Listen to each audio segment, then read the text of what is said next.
이거는 채권자를 보호해줄 필요가 크다라는 거죠. 왜 그러냐면 채무자의 잘못의 직접적인 어떤 고의나 중과실로 인해서 발생한 것이기 때문에.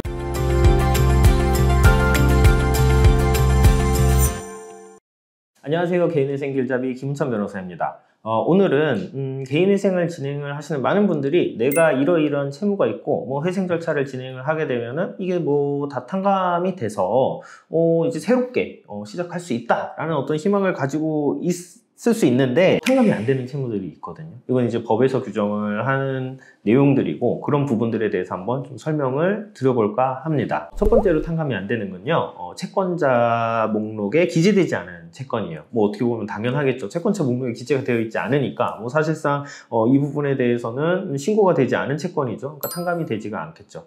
근데 이제 이런 경우가 있을 수 있어요. 내가 이 사람의 채권은 꼭 내 능력으로 다 변제를 하겠습니다 해서 의도적으로 빼버리는 경우도 있거든요. 물론 이제 그런 경우는 내가 뭐 변제를 하겠다는 의사에 따라서 누락시킨 거니까 뭐 사실 상관은 없을 수 있는데요.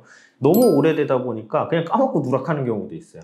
이제 이런 경우는 이제 인가결정까지 나오게 되면 사실 이걸 다시 반영을 할 수는 없거든요. 그러니까 다시 개인회생 절차를 진행하는 수밖에 없어요. 아니면 그냥 따로 변제를 하시거나.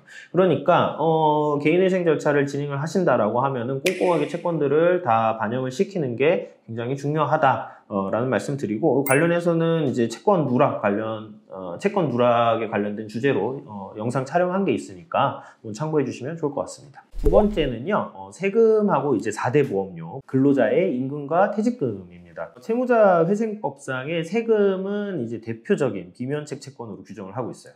그러니까 이게 결국 세금 관련된 거는 비면책 채권이고 전액 변제하는 형태로 변제 계획안을 구성해야 돼요. 내 채무 중에 상당 부분이 세금이다라고 하면은 개인회생을 진행을 하시더라도 뭔가 체감하시기에 탕감률이 굉장히 높지 않은 이런 느낌을 받으실 수가 있습니다.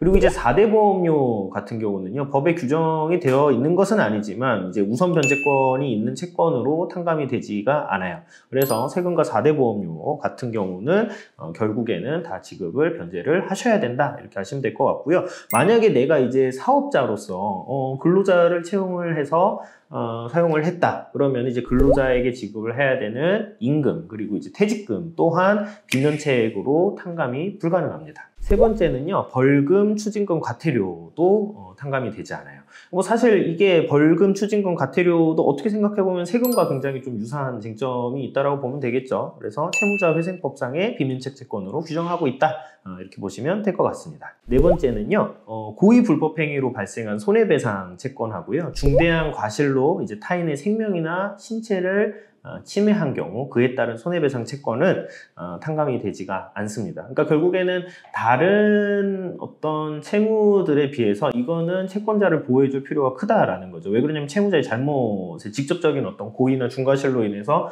발생한 것이기 때문에 이거는 변제를 해야 된다라고 보는 거예요. 그래서 대표적으로 내가 뭐 사기를 쳤다든가 혹은 뭐 횡령을 했다든가 이런 경우는 내가 고의에 의한 불법 행위로 상대방에게 손해배상 책임을 부담하는 것이기 때문에 탕감이 되지가 않고요. 뭐 가령 예를 들어서 제가 음주운전을 해서 교통사고를 냈는데 그 상대방이 굉장히 크게 다쳤다, 이런 경우도 중대한 과실로 인해서 타인의 생명이나 신체를 침해한 거기 때문에 이에 대한 손해배상 채권도 당연히 면책이 되지 않습니다. 다섯 번째는요, 양육비입니다. 양육비 같은 경우는 어쨌든 그 아이의 생활과 성장을 위해서 반드시 필요하다라고 보는 것이죠. 그래서 임의로 내가 이제 부양료를 지급을 해야 되는 상황인데 이거를 탕감받으실 수는 없어요. 그래서 부양 의무자로서 양육비를 부담하실 때는 개인회생 절차를 진행하시더라도 감면되지 않는다라고 보시면 될 것 같습니다.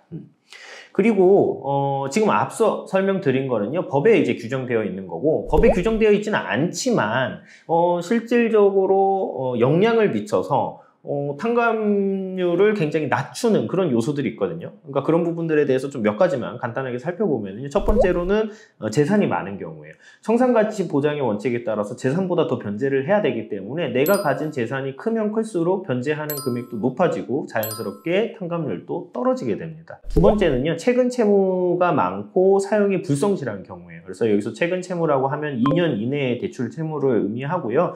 불성실한 사용 같은 경우는 뭐 삭취, 뭐 낭비, 그다음 명품 구매, 미용 목적의 성형 시술, 그다음에 뭐 게임 머니, BJ 별풍선 이런 어떤 소비를 의미하고요. 이렇게 내가 사용을 한 내용들은 지금 내가 가지고 있지 않잖아요. 이미 돈이 나갔으니까 가지고 있지 않지만 사실상 채권자를 보호할 필요가 더 크다라고 보는 거예요. 그러니까 돈을 함부로 썼으니까 이거는 적어도 갚아야 돼 라고 보기 때문에 청산가치에 반영을 하도록 되어 있거든요. 결국에는 변제율이 높아지는 요인으로 작용을 할 수가 있다. 이렇게 보시면 될 것 같고요. 세 번째는 이제 편파 변제를 하거나 증여한 경우예요.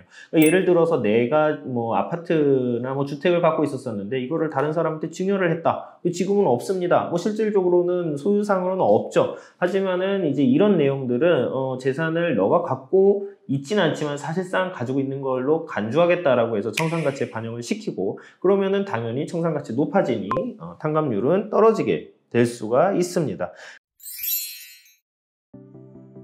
오늘은 탕감이 안 되는 채무들에 대해서 한번 정리를 드려봤으니까요. 관련해서 궁금하신 점 있으시면 편하게 연락 주시면 감사드리겠습니다. 오늘 영상은 여기까지고요. 다음 영상으로 찾아뵙도록 하겠습니다. 감사합니다.